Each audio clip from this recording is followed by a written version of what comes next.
الحمد لوليه والصلاة على نبيه،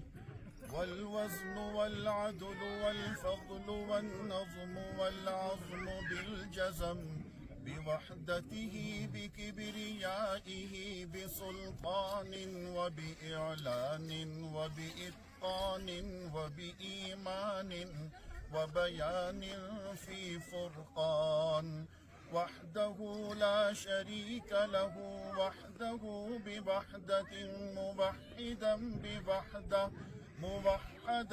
بوحدة وحيدا وأحدا بلا مدد وجدد ونصب ووصف في الكمال، لا شريك له ولا نظير له ولا مثل له ولا مثال له ولا وزير له ولا مقارن له ولا مكاظم له ولا مداني له ولا مضارع له ولا جلد بلد جسد رسو جزو نضو عضو له ولا مقارن له ولا مكاظم له ولا مساوي له ولا مقابل له ولا مناظر له، ثم نشهد أن لا إله إلا الله وأنه لا معبود ولا مسجود إلا هو، ولا مانع ولا معطي إلا هو، ولا نافع ولا ضار إلا هو، ولا كاشف الضر والبلاء ولا مجيب السؤال والدعاء إلا هو، ولا ناصر ولا نصير ولا قادر ولا قدير إلا هو.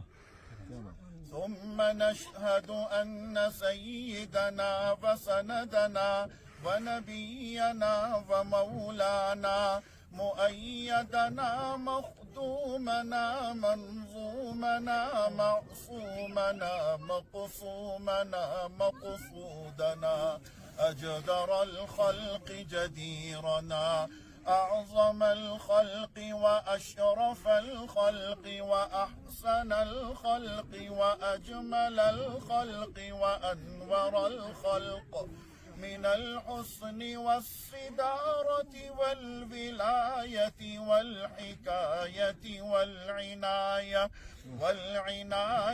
والهداية والأمانة والإمامة، أعلانا وأجلانا وأتقانا وأزهدنا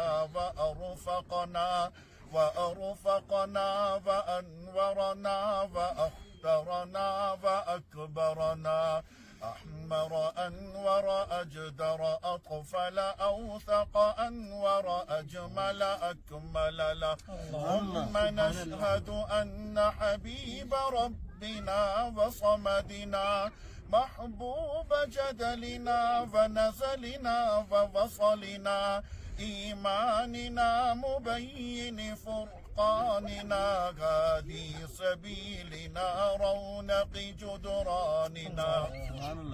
هو عدومة نظمة قدوة رتبة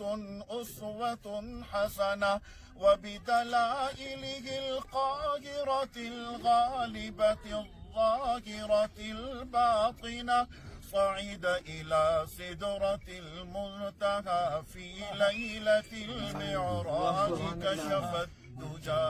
ثم